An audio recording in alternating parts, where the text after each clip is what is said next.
Je suis heureux de vous retrouver dans cette émission Prière inspirée, où nous sommes en train de parler du réveil à partir du livre de Charles Finet sur les réveils spirituels. Et aujourd'hui et pendant 2 jours, on va lire un chapitre qui est un peu spécial.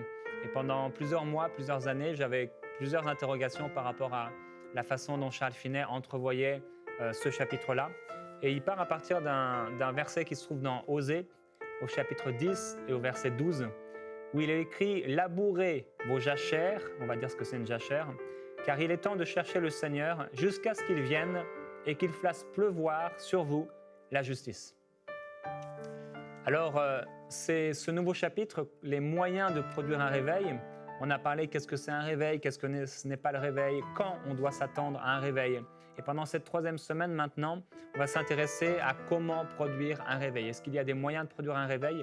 Et oui, il y en a. Comment produire un réveil en nous-mêmes? Alors, il montre que les Juifs étaient une nation de cultivateurs. C'est pourquoi l'Écriture se sert habituellement d'illustrations ayant trait à leurs occupations et aux scènes familières qui étaient donc des agriculteurs, des bergers. Le prophète ici s'adresse aux Juifs comme à un peuple qui a abandonné Dieu. Il leur reproche leur idolâtrie et les menace des jugements de Dieu. Je vous ai montré ce qu'est un réveil quand on doit en attendre un. Je vous entretiendrai maintenant des moyens à employer pour en produire un. Un réveil consiste en 2 choses selon qu'il se rapporte à l'Église ou aux inconvertis. Je parlerai aujourd'hui, donc aujourd'hui pendant 2 jours, on va parler d'un réveil dans l'Église. Donc ce chapitre et cette émission et les 2 de demain, donc après-demain, on va s'intéresser à un réveil dans l'Église. Une jachère est un terrain qui a été cultivé, mais qui est maintenant rendu inculte et qui a besoin d'être ouvert et ameubli, donc travaillé, avant de pouvoir être ensemencé. Je montrerai pour ce qui concerne un réveil de l'Église, premièrement, ce que c'est que de labourer un tel terrain, une jachère, dans le sens de notre texte, et deuxièmement, comment cela doit se faire. Alors premièrement, qu'est-ce que c'est de labourer une jachère? Labourer le terrain, c'est briser vos cœurs et les préparer ainsi à porter du fruit pour Dieu.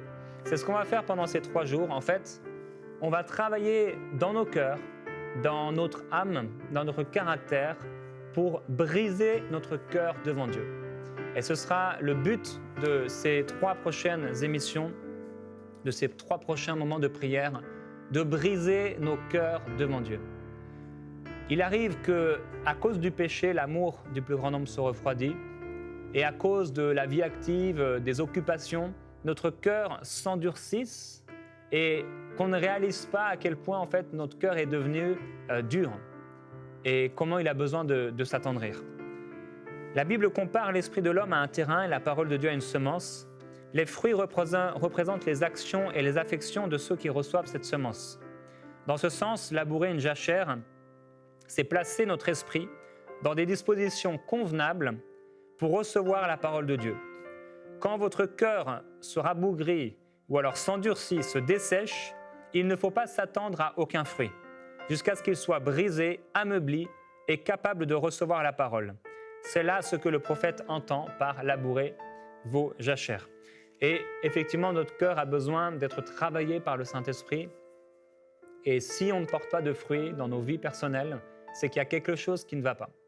Il y a quelque chose dans mon caractère, dans ma vie, qui m'empêche de porter du fruit et qui m'empêche d'être agréable à Dieu, qui m'empêche d'amener des gens au Seigneur. Alors deuxièmement, il pose la question, comment finalement la jachère doit-elle être labourée? Alors il dit, ce n'est pas par aucun effort direct pour exciter des sentiments. On se trompe souvent sur ce sujet en ne réfléchissant pas aux lois de notre esprit et il règne là-dessus de grandes erreurs. On parle souvent du sentiment religieux comme si l'on pouvait, par un effort direct, susciter l'attachement aux choses religieuses. Mais ce n'est pas ainsi que notre esprit agit. Personne ne peut produire en soi-même un sentiment en tâchant de l'éprouver. Donc j'aimerais avoir un amour pour les âmes perdues, par exemple. Les dispositions de notre esprit ne sont pas directement sous notre contrôle. Nous ne pouvons pas, par un effort volontaire direct, susciter des sentiments religieux. Rappelez-vous que le terme religieux, lorsque Charles Finet l'emploie, c'est au sens positif du terme. Il parle de foi, de vraie spiritualité. Nous pourrions aussi bien songer à faire remonter de l'abîme un esprit. Les sentiments sont des états d'esprit purement involontaires. Ils existent naturellement et nécessairement chez nous dans certaines circonstances faites pour les produire, mais on peut les discipliner d'une manière indirecte. Donc on peut discipliner notre esprit, ou encore on peut discipliner nos sentiments spirituels. Sans cela, nos sentiments n'auraient aucun caractère moral. Nous ne pouvons pas dire « à présent, je veux éprouver tel ou tel sentiment pour telle chose ». Mais nous pouvons commander à notre attention de se diriger sur cet objet et y fixer notre pensée avec force jusqu'à ce qu'il produise en nous le sentiment qui doit en résulter. Qu'un homme éloigné de sa famille se mette à penser à elle et il éprouvera des sentiments en conséquence. Mais jamais il ne pourrait y parvenir en se disant simplement « maintenant, je veux éprouver des sentiments profonds pour ma famille ». Quelqu'un peut diriger son attention sur un objet pour lequel il devrait et désire éprouver des sentiments, et de cette manière, il donnera naissance aux sentiments convenables. On parle de réveil et on parle de notre amour pour les perdus. De même, si un homme pense à Dieu et fixe son esprit sur n'importe quel de ses attributs, les sentiments se présenteront sous les lois de notre esprit. Si cet homme est un ami de Dieu et qu'il le contemple dans sa grâce et sa sainteté, son esprit éprouvera de l'adoration et de l'amour. S'il est un ennemi de Dieu, qu'il place devant son esprit le vrai caractère de Dieu, qu'il le considère avec attention, et alors de deux choses l'une, ou bien son inimitié amère s'élèvera contre Dieu, ou bien il sera brisé et donnera son cœur à Dieu. Et c'est la même chose lorsque quelqu'un a un ennemi. S'il commence à penser à son ennemi, il y a tout à coup une colère qui surgit. Ou si quelqu'un a été blessé et qu'il commence à penser à la personne qui lui a fait du mal, automatiquement, bien sûr, il y a un sentiment qui naît. Si donc vous voulez briser les mottes de votre cœur et avoir des sentiments religieux, spirituels, tournez vos pensées vers Dieu, au lieu de les laisser errer sur quantité d'autres objets et de vous imaginer qu'en allant ensuite à une ou deux réunions, vous vous verrez entraîné par certains sentiments. Suivez les règles du simple bon sens, comme s'il s'agissait de tout autre sujet. Il est aussi facile d'avoir des sentiments à l'égard de la religion qu'à l'égard de tout autre sujet. Et Dieu a mis ces états d'esprit sous votre direction, aussi bien que les mouvements de vos membres. Si les gens avaient aussi peu de sens lorsqu'il s'agit de se servir de leurs membres que lorsqu'il s'agit de leurs sentiments, jamais vous ne seriez arrivé à l'endroit où vous êtes. Si vous voulez labourer votre cœur, commencez par regarder votre cœur. Examinez, notez l'état de votre esprit et voyez où vous en êtes. Beaucoup ne semblent jamais y penser. Ils ne font pas attention à leur cœur, jamais ils ne savent où ils en sont dans leur vie religieuse, s'ils gagnent du terrain ou s'ils en perdent, s'ils portent du fruit ou s'ils restent stériles. Maintenant, il faut détourner votre attention des autres choses et vous occuper de celle-ci. Faites-en une affaire, donc un vrai dossier, quelque chose d'important. Prenez votre temps, examinez à fond l'état de votre cœur et voyez à quoi vous en êtes. Si vous marchez journellement avec Dieu ou avec le diable, si c'est Dieu ou le diable que vous servez le plus, et si vous êtes sous la domination du prince des ténèbres ou sous celle du Seigneur Jésus-Christ. À cet effet, vous devez vous appliquer à considérer vos péchés et vous examiner vous-même. Par ceci, je n'entends point que vous deviez vous mettre à examiner directement quel est l'état actuel de vos sentiments.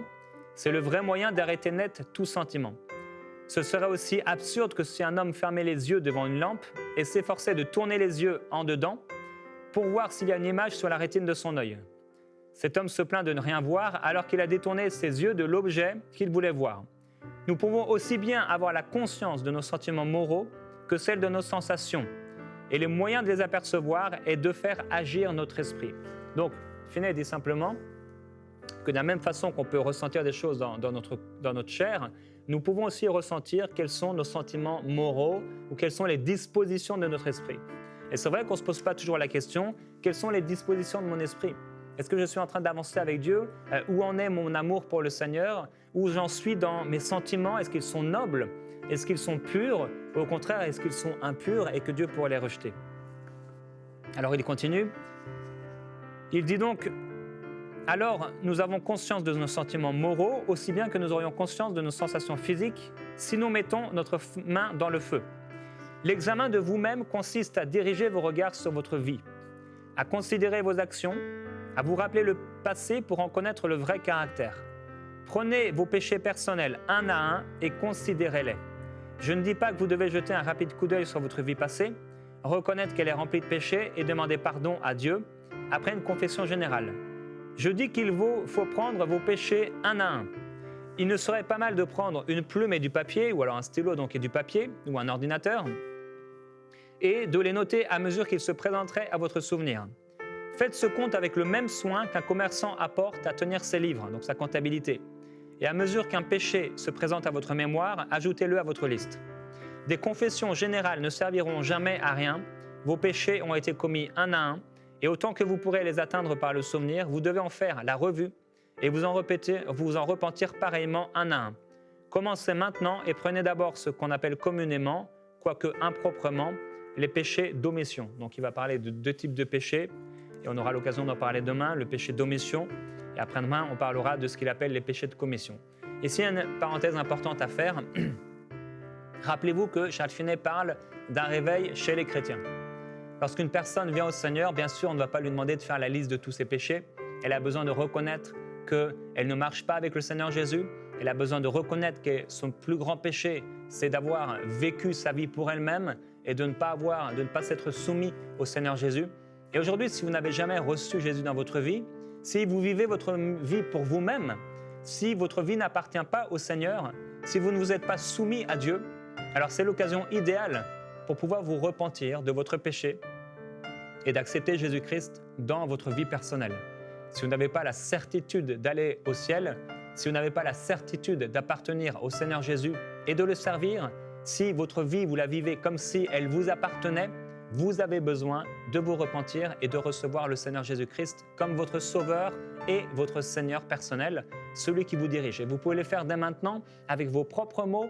Recevez Jésus dans votre vie, demandez-lui pardon pour vos péchés et dites-lui maintenant, je veux devenir ton enfant, je veux faire alliance avec toi, je décide que ma vie te soit consacrée. Et commencez à faire dès aujourd'hui même les réglages pour cela. Si vous vous engagez pour le Seigneur réellement, si vous faites alliance avec lui réellement, alors vous allez vivre avec lui, vous allez vous endormir avec lui, vous allez manger avec lui, vous ferez toutes choses avec lui. Alors vivez pour lui à 100%. On parle maintenant donc des réveils spirituels et de ce que le frère a appelé, ou plutôt Osée, labourer vos jachères. Et pendant ces 3 jours, il doit vraiment avoir un travail dans notre cœur par rapport à notre consécration, par rapport à notre caractère. En fait, le frère nous invite simplement à regarder en nous-mêmes, à sonder en nous-mêmes s'il y a des choses qui ne sont pas réglées. Si je ne porte pas de fruits ou si je n'en porte pas beaucoup, c'est parce qu'il y a des choses que j'ai certainement laissées dans ma vie, des péchés qui m'empêchent d'aller loin avec le Seigneur. Et pendant les 2 jours prochains, on aura l'occasion de citer plusieurs péchés et des choses auxquelles on ne pense pas forcément, qui vont nous aider en fait, lorsqu'on se sera repenti sincèrement, à pouvoir être libérés, décharger toutes ces choses au Seigneur pour qu'il nous remplisse. J'ai vu une bande dessinée, c'est comme une tasse qui est là, et elle est toute sale, comme on pourrait dire comme une poubelle qui est débordante et qui est toute sale, et elle vient auprès du Seigneur, elle a une bouche, c'est une bande dessinée, et elle dit « Oh Seigneur, je ne suis pas digne de m'approcher de toi ». Et là, elle vient cracher tout ce qu'elle contient, et lorsqu'elle est vide, le Seigneur trouve quelqu'un pour la remplir. Et c'est vraiment une belle image, et c'est ce qu'on va faire pendant ces 2 prochains jours. On va regarder en nous-mêmes et sonder dans les profondeurs de nos cœurs, est-ce qu'il y a des péchés qui n'ont pas été confessés? Est-ce qu'il y a des choses que je fais les unes après les autres et que je ne confesse pas au Seigneur, des choses qui m'empêchent d'avancer? Et certainement, le Seigneur va travailler en profondeur dans notre cœur. Et avant demain, je voudrais qu'on passe un temps dans la prière, dans ce que j'ai appelé la dimension de l'esprit, à prier dans l'esprit simplement. David disait, Seigneur, sonde mon cœur. Sonde et connais mon cœur. Regarde si je suis sur une mauvaise voie. Et plusieurs d'entre vous, vous êtes peut-être sur une mauvaise voie. Peut-être vous marchez avec le Seigneur, mais ici ou là, il y a eu des mauvaises choses dans votre vie, des choses que vous avez permises, des choses que vous avez acceptées, des choses que vous avez laissées, des péchés que vous n'avez pas considérés. Vous avez fait comme si c'était des petits péchés, des choses de moindre importance, et pour Dieu, c'est tellement important. C'est tellement important. Il y a des choses qui vous montent maintenant directement à la pensée, et ces choses-là, il va falloir les délaisser. Pendant ce temps de prière, on va prier en langue. On va simplement ouvrir nos esprits. Je vous rappelle que lorsqu'on avait fait les 2 semaines dans la dimension de l'esprit, que vous pourrez retrouver sur enseignement.com, on avait parlé de se concentrer dans l'esprit. Et c'est ce qu'on va faire pendant ces 13 minutes qui nous restent. On va prier dans l'esprit, prier en langue, en se concentrant sur le Seigneur. Et dans une prière vraiment du cœur, et peut-être aussi dans votre langue maternelle, de dire « Seigneur, sonde mon cœur. Sonde mon cœur, montre-moi s'il y a des choses. » Et je ne parle pas ici de ce qu'on a appelé la cure d'âme, qui est selon moi une doctrine qui n'est pas biblique, où on va aller rechercher les péchés passés, etc., pour amener une délivrance, etc. Non, on a besoin de regarder des choses qu'on a faites peut-être la semaine dernière, peut-être la dernière année. Tout ce dont on se souvient qui n'a pas été réglé. On ne peut pas rester avec des choses qui ne sont pas réglées. On doit régler ces choses-là, ne pas faire comme si elles n'existaient pas. Si un homme a trompé sa femme, il ne peut pas faire comme si ce péché n'existait pas. Il doit régler ce péché. Et de la même façon, si j'ai menti, si j'ai volé, si j'ai manipulé, si j'ai triché, si j'ai fait quelque chose de mauvais, je ne peux pas faire comme si ça n'existait pas et arriver à l'église le dimanche matin et dire « Seigneur, ma vie t'appartient ». Je dois régler cette chose-là. Alors, pendant qu'on prie dans l'esprit, il y a des choses qui vont monter dans votre cœur, dans votre pensée, et notez-les simplement. Commencez à les noter pour que dans votre vie de prière personnelle, tout à l'heure, à la fin de cette émission, ou peut-être ce soir à la maison ou demain matin, vous puissiez prendre cette liste et commencer à penser à ça et dire « Seigneur, je ne veux plus de cela dans ma vie. Vraiment, je ne veux plus de cela. Tu m'as montré ces choses-là et je ne les veux plus. Et demain, on va prier pour cela. » Alors dès maintenant, on va commencer à prier dans l'esprit par rapport à ce qu'on a partagé. Je vous encourage à prier dans l'esprit. Si vous n'êtes pas rempli du Saint-Esprit, si vous n'avez jamais parlé en d'autres langues, je prie maintenant pour vous que vous puissiez prier avec nous. C'est un cadeau, c'est gratuit, c'est extraordinaire ce don que Dieu nous a donné de pouvoir prier dans l'esprit, des choses qu'on ne connaît pas, des mystères sur nous-mêmes, des choses qui vont nous aider dans notre vie chrétienne, dans votre vie spirituelle. Et si vous voulez recevoir maintenant, que vous n'avez jamais été rempli du Saint-Esprit, vous pouvez simplement mettre votre main sur votre cœur et je prie pour vous maintenant. Père, je te glorifie parce que tu remplis encore du Saint-Esprit aujourd'hui. Je prie pour cette personne qui est là et qui veut recevoir le baptême du Saint-Esprit avec le signe initial du parler en langue. Remplis-la du Saint-Esprit maintenant, Seigneur. Je te glorifie parce que c'est un don gratuit. Maintenant, je déclare, Père, qu'il y a ce fleuve qui coule de son esprit. Il y a maintenant des langues qui commencent à arriver. Il y a un son qui commence à venir. Merci parce qu'il y a des syllabes qui commencent à venir. Merci parce que cette personne commence à être remplie maintenant. Elle est remplie et commence à parler en d'autres langues maintenant, selon ce que ton esprit lui donne de s'exprimer. Alléluia. Pendant que je prie pour vous, je vous encourage à ne plus prier maintenant dans votre langue maternelle, mais à commencer à libérer ces paroles que vous avez. C'est comme un bébé qui apprend à parler au début. Ce sont des syllabes, ce sont des sons parfois, ce sont des mots, vous ne les comprenez pas. La Bible est très claire là-dessus. Vous ne les comprenez pas, votre intelligence ne les comprend pas, mais parlez-les par la foi maintenant. Soyez remplis du Saint-Esprit maintenant. Commencez à parler dans l'Esprit maintenant même. Soyez remplis maintenant. Alléluia. Père, on te glorifie. Et on te remercie. On veut sonder en nous-mêmes maintenant. Saint-Esprit, pendant qu'on prie dans la dimension de l'Esprit, pendant que nous prions en langue, merveilleux Saint-Esprit, viens sonder nos cœurs. Je prie que tu sondes nos cœurs, nos plus profondes pensées, nos plus profondes motivations. Merveilleux Saint-Esprit, toi seul as la capacité de voir ce qui est en nous. Ta parole déclare que c'est l'esprit de l'homme qui sait ce qui est en lui. Alors que notre esprit soit éveillé maintenant par le Saint-Esprit. Alléluia, je te glorifie, Père. Frères et sœurs, commencez à prier dans l'esprit maintenant. Commencez à prier en langue. Alléluia. O kodisa malete kebal weto bro setalabala bro koloyowa. Il tibaba kole mene branda la soto kola bolo wedi kele braita. Je vous encourage à vous concentrer. Concentrez-vous. I brenda la maite prosso kole di bola. Il brosso wende brascio cobretta la floite beke e bebe bronda la brosso toroyo. Ibre setta la babambolo koloyama. Indi sotto flecce tele bele broia. I socco brita. Il secche brette le mai giure storo welghe. I crosto le mani banno corosole. Il di brapa loco bropai. Mendi brosso tele brasso. Maiki brosso tole vrite. Ouvre les yeux, Père. Illumine les yeux de notre cœur afin qu'on puisse comprendre, voir, Seigneur, ce qu'on ne comprenait pas, les choses qu'on a faites et que tu n'approuvais pas, les choses qu'on fait qui ne te sont pas agréables. Ibrene colo brosse.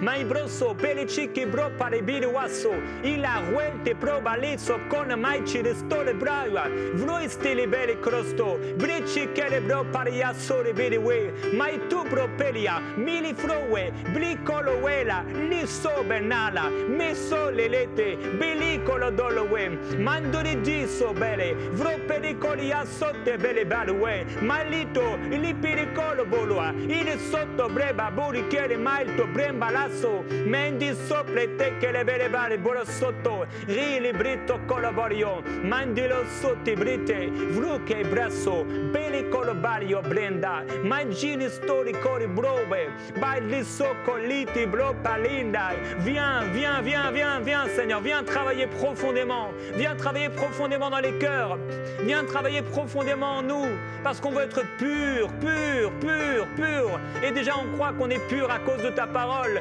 Viens nous révéler ta parole.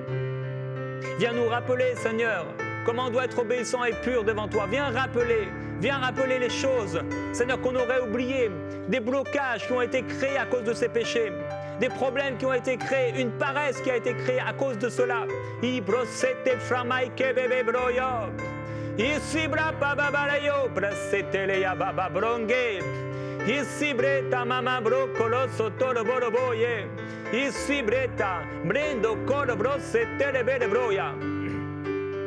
Alléluia, Alléluia. Oh, c'est quelle bronda la maite bresse telebereo. I libre pa balie se telebro pa mai che ne mando. Oh, sini pa balayo. Yesi brita babalo. Giri abama se telebere ababayo. Colosse tarababayo. On veut s'humilier, Seigneur. On vient devant toi nous humilier. On humilie nos cœurs, Seigneur. On déchire nos cœurs devant toi afin de paraître devant toi saint, saint, saint, sans rien, Seigneur, qui nous amènerait une honte. Ici brababalo, ici britiria babalo sotoloyoa, ici biria babowe. Indaramay soto bobobo e carabaye sandama mondoroyoa. Isi tiriria babando inda moi que brenda maso tiribirio. Isi brababo, isi bredia mambarioa. Isi neria maikirioa. Isi briti bibilio e cababo. Aimons de nous, Seigneur. Aimons de nous, aimons de nous. Viens arracher ce qui n'est pas à ta gloire dans les cœurs, dans les vies. Viens nous purifier encore. Oh, par l'esprit de ta parole. Jésus, viens nous purifier. Viens nous sanctifier. Viens, Seigneur Jésus, arracher ce qui doit être arraché. Nous ne voulons pas, Seigneur, marcher à reculons. Nous ne voulons pas marcher avec de lourds fardeaux, avec de lourds péchés sur nous. On veut avancer.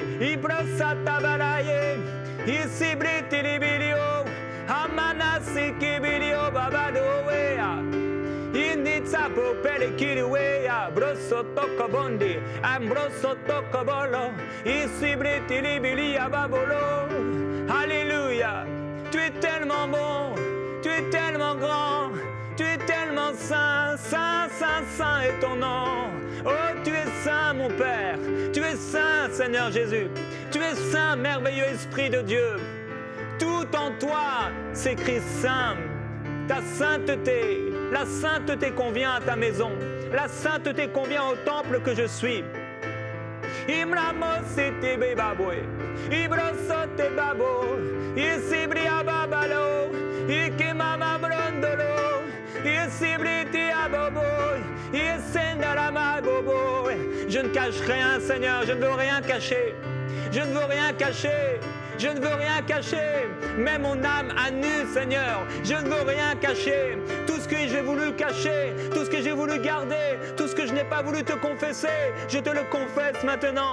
Père, que rien ne soit caché.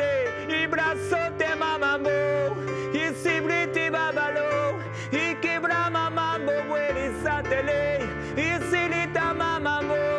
Viens remplir, Seigneur. Viens remplir le temple que nous sommes jusqu'au bout, Seigneur, dans les profondeurs du temple que nous sommes. Que rien ne soit caché, que rien ne soit dans l'ombre. Imasote baba bokele bedebeya. Ibrenda makolo sete bebeweya. Isubro bakolo. Indiribra babalabo. Mama setiribi. Ikrosa mambolo. Isetibra bobo. Jésus, nous sommes ton épouse. Une épouse sainte. On veut se préparer. On veut se préparer. On ne veut pas être trouvé nu, Seigneur, devant toi lorsque tu viendras nous chercher. On veut être paré de bonnes œuvres, d'œuvres saintes.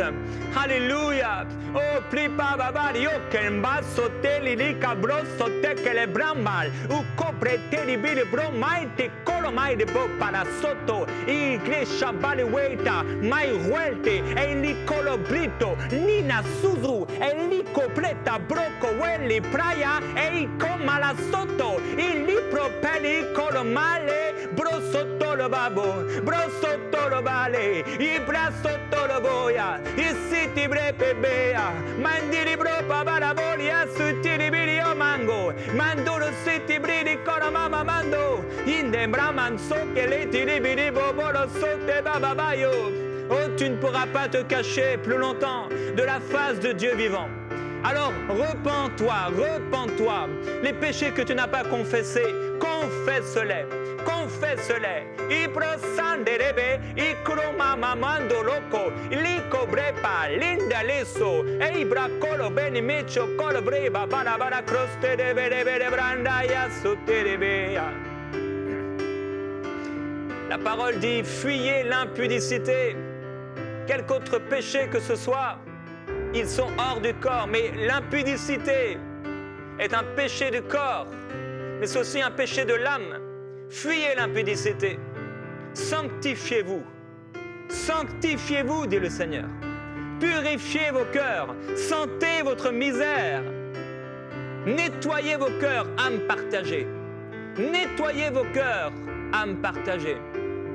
Oh, bresate kamai breto, misita la boy, i crista la boy, mandirito bobo, i kibra mamai te dirio, zitira para mai brocolo we, rambro pecani bini mai sotere cane me de bro palaya bro puela, rue librita la babalo, mambanda que brete leto, breta babambolo yo, alléluia. Au fur et à mesure que les péchés commencent à revenir, les souvenirs de péchés que vous n'avez pas confessés à Dieu, mettez-vous à genoux et confessez vos péchés simplement devant lui.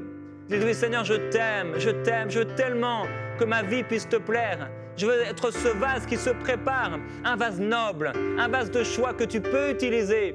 Père, me voici, me voici. Continuez à prier là où vous vous trouvez pendant plusieurs minutes et aussi longtemps que le Saint-Esprit sera sur vous, pour vous amener à prier. Continuez à prier. Aujourd'hui, demain et après-demain, on va commencer à citer plusieurs péchés, des choses auxquelles on ne pense pas parfois, pour qu'on soit complètement pur, qu'on puisse délaisser tout ça au Seigneur, des choses qui sont en nous et qu'on ne réalise même plus, et des choses qui nous empêchent d'avancer. Quand on sera pur, pur à cause de sa parole, pur à cause de son pardon, pur à cause de son amour, on pourra commencer à voler. On pourra commencer à voler, entre guillemets, dans le ciel et commencer à user de notre liberté en Jésus-Christ. Ce sera glorieux, ce sera merveilleux. Soyez bénis, vous êtes bénis en lui et je vous dis à demain dans Prière Inspirée. Envoyez-nous vos sujets de prière à prière@enseigne-moi.com.